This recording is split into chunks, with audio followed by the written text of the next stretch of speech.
Hello students, let us continue the next topic in this video.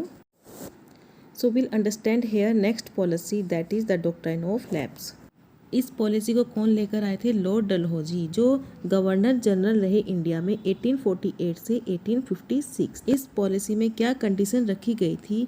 If an Indian ruler dead without a male heir his kingdom would lapse that it become part of company territory. क्या बोला जा रहा है कि यदि किसी Indian ruler की death हो जाती है और उसका अपना कोई नेचुरल वारिस नहीं है, ठीक है, तो ऐसे में क्या होगा? जो किंगडम है वो किसके अंडर में आ जाएगा? कंपनी के अंडर में आ जाएगा। कंपनी इसको एनेक्स कर लेगी, उस पर कब्जा कर लेगी। और इस पॉलिसी को अप्लाई करते हुए ईस्ट इंडिया कंपनी ने बहुत सारे जो किंगडम थे उनको अपने कंट्रोल में कर लिया। वो कौन कौन से किंगडम थे? जैसे सतारा, संभलपुर, उदयपुर, नागपुर और Jhansi.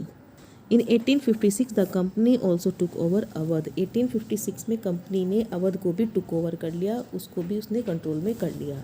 The people of Awadh join the great revolt that broke out in 1857। और 1857 का रिवोल्ट स्टार्ट हो गया था। Now see map. अब मैप से हम समझेंगे कि ईस्ट इंडिया कंपनी ने कैसे अपना एक्सपेंशन किया। फर्स्ट मैप में क्या दिखाया गया है कि जो येलो पार्ट है उस पे ब्रिटिश रूल करती थी। बाकी का जो पार्ट है वो किसके अंडर में था? वो ब्रिटिश के अंडर में नहीं था, अलग अलग किंगडम्स वहाँ पे रूल करती थी। सेकंड मैप में ब्रिटिश ईस्ट इंडिया और ज़्यादा एक्सपेंशन कर लेती है और ज़्यादा एरिया में फैल जाती है। येलो पार्ट दिखाई दे रहा है, ज़्यादा एरिया में फैल गया है। वो गोवा में भी, मद्रास में भी, कलकत्ता, बॉम्बे और दिल्ली एरिया आसपास मैक्सिमम एरिया में फैलना उसने स्टार्ट कर दिया था, अपने कंट्रोल में कर लिया था। Now will see the third map. Third map में मैक्सिमम एरिया ही ब्रिटिश ईस्ट इंडिया कंपनी के अंडर में आ गया था। मैक्सिमम एरिया आपको येलो पार्ट में दिखाई दे रहा है।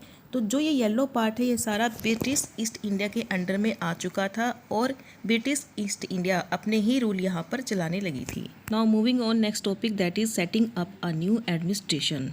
ब्रिटिश ईस्ट इंडिया ने न्यू एडमिनिस्ट्रेशन को कैसे सेटअप किया, तो इसके बारे में डिस्कस करेंगे। वॉरेन हेस्टिंग्स गवर्नर जनरल रहे इंडिया की 1773 से 1785 तक। इन्होंने एक इम्पोर्टेंट रोल प्ले किया था ब्रिटिश को एक्सपेंशन करने में, ब्रिटिश ईस्ट इंडिया कंपनी को एक्सपेंशन करने में। By his time the company had acquired power not only in Bengal but also in Bombay and Madras. तो धीरे धीरे उन लोगों ने क्या किया? अपना एक प्रेसिडेंसी बनानी स्टार्ट कर दी। प्रेसिडेंसी मतलब क्या होता है? जितने भी इनके एडमिनिस्ट्रेशन वर्क होगा वो उन एरिया में होगा। वो 3 प्रेसिडेंसी कौन सी थी? Bengal, Madras and Bombay. Each was ruled by a governor. और हर एक प्रेसिडेंसी का अपना एक गवर्नर होगा जिसपे एक गवर्नर रूल करेगा। The supreme head of the administration was governor general Warren Hasting. और इनके जो सुप्रीम हेड होंगे वो कौन थे? Warren Hastings. The first governor general रह चुकी हैं इंडिया के। From 1772 a new system of justice was established. एक नया जस्टिस सिस्टम को इस्टेब्लिश किया गया 1772 से। हर एक डिस्ट्रिक्ट में 2 कोर्ट होंगे। अ क्रिमिनल कोर्ट मीन्स फौजदारी अदालत, अ सिविल कोर्ट मीन्स दीवानी अदालत। मौलवी और हिंदू पंडित हेड करेंगे उस कोर्ट को, बट जो सुपरवाइज़र होंगे वो कौन थे? यूरोपियन डिस्ट्रिक्ट कलेक्टर, वो सुपरवाइज़र होंगे। जो क्रिमिनल कोर्ट होगा वो काजी और मुफ्ती के अंडर में होगा, बट ये किसको सुपरवाइज़ करेंगे? ये कलेक्टर को सुपरवाइज़ करेंगे। ये जो जस्टिस सिस्टम इस्टेब्लिश किया गया था इसमें भी कुछ चैलेंजेस फेस करने पड़े। अब उन चैलेंजेस को देखते हैं। A major problem was that the Brahman Pandit gave different interpretations of local laws based on different schools of the धर्म शास्त्र। अब यहाँ प्रॉब्लम क्या आ रही थी? क्योंकि इंडिया में जो हिंदू है ना, हिंदू में भी बहुत ज़्यादा डाइवर्सिटी है, अलग अलग शास्त्र को मानने वाले हैं। तो जो ब्राह्मण पंडित थे उनकी सबके क्या थे? डिफरेंट इंटरप्रिटेशंस थे। ये धर्मशास्त्र क्या होते हैं? धर्मशास्त्र जो है संस्कृत में लिखे हुए ग्रंथ होते हैं और इनमें सोशल इश्यूज और जो बिहेवियर है वो कैसे होना चाहिए, कोड ऑफ बिहेवियर के बारे में बात की गई है। और इन्हीं धर्मशास्त्र को फॉलो करते हुए इनमें जो जस्टिस की बात की गई है तो उसी को हिंदू धर्म मानते थे, उसी के बिहाफ पर उनको जस्टिस दिया जाता था। क्योंकि शास्त्रों में क्या थी? डाइवर्सिटी थी। तो उसको यूनिफॉर्मिटी में लाने के लिए क्या किया गया? In 1775 11 pandits were asked to compile a digest of Hindu law. तो क्या बोला गया कि 1775 में 11 पंडित को बुलाया गया और उनको कहा कि जो भी आपके शास्त्र में ये जो डाइवर्सिटी है, ये जो डिफरेंट लॉज बताए गए हैं, इन्हें कंपाइल करें और एक बुक को राइट करें। By 1778, a code of Muslim law was also compiled for the benefit of European judge. 1778 में मुस्लिम को भी कंपाइल करने के लिए बोला गया, किसके बेनिफिट के लिए? यूरोपियन जज के बेनिफिट के लिए। Regulating act 1773, a new supreme court was established.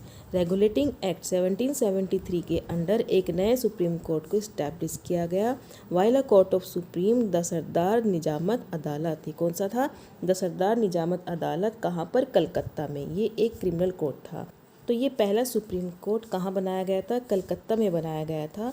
उसके बाद इसको शिफ्ट किया गया कहाँ? दिल्ली में। Now the last topic of this chapter is the company army. British East India में कॉलोनियल रूल लेकर आए, एडमिनिस्ट्रेशन रिफॉर्म भी किए, लेकिन जो बेस्ट पावर थी इनकी वो क्या थी? Military strength. Mughal time period में जो आर्मी सिस्टम था वो कैसा था? दो टाइप की वहाँ आर्मी थी। एक कैवेलरी जिसको घुड़सवार बोला जाता था, दूसरा इन्फेंट्री मतलब जो पैदल चलने वाले सैनिक थी, आर्मी थी वो। मुगल टाइम पीरियड में कैवेलरी आर्मी इन्फेंट आर्मी को डोमिनेट करती थी, क्योंकि जो कैवेलरी आर्मी थी उनको ट्रेंड किया जाता था, उनको फुल ट्रेनिंग दी जाती थी। बट जो ये इन्फेंट आर्मी थी ये कौन थे? ये पैदल सोल्जर थे। और मैक्सिमम इनमें कौन होते थे? जो फार्मर होते थे उनको इसमें ले लिया जाता था, जो पैदल सोल्जर होते थे। तो इस वजह से इनको डोमिनेट किया जाता था। बट धीरे धीरे कुछ चेंजेस आने लगे। 18th सेंचुरी में जो मुगल सक्सेसर थे, कौन? अवध और बनारस के, उन्होंने स्टार्टिंग में जो रिक्रूटमेंट किए वो पीजेंट का उन्होंने रिक्रूटमेंट किया, और जो इन्फेंट आर्मी थी उस पर उन्होंने फोकस किया, उसको वो ट्रेनिंग देने लगे, उनको एज ए प्रोफेशनल सोल्जर उन्होंने बनाना स्टार्ट कर दिया। And east India company adopted the same method. East India company ने सेम मेथड अडोप्ट किया। जो फ्रंट में लड़ने वाली आर्मी थी उसको ज़्यादा ट्रेंड किया, और जिसको नाम दिया गया sepoy army. As warfare technology change from the 1820 में वॉरफेयर टेक्नोलॉजी चेंज हो रही थी। द कैवलरी रिक्वायरमेंट जो थी वो धीरे धीरे क्या हो रही थी? डिक्लाइन हो रही थी, क्योंकि उसकी इतनी इंपॉर्टेंस नहीं रही थी। फोकस किया जा रहा था इन्फेंट्री आर्मी पे, फोकस किया जा रहा था। जो पैदल लड़ने वाली आर्मी थी उन पे फोकस किया जा रहा था, और उनको बेस्ट ट्रेनिंग दी जा रही थी। और इन्फेंट्री आर्मी को गन की ट्रेनिंग भी दी जाने लगी। वहाँ पर यूज़ किया जाने लगा क्या? मस्केट और मैचलॉक्स गन। ये इस टाइप की कुछ गन थी जो यूज़ की जाने लगी थी। तो धीरे धीरे ऐसे ईस्ट इंडिया कंपनी ने इंडिया में एक्सपेंशन किया, अपना कॉलोनियल रूल भी एक्सपेंशन किया, और एडमिनिस्ट्रेशन पावर को भी उन्होंने काफ़ी एक्सपेंड किया, और मिलिट्री स्ट्रेंथ को तो उन्होंने बहुत ज़्यादा स्ट्रॉन्ग कर लिया था। तो student, this chapter is complete here. Thank you very much. Goodbye and take care.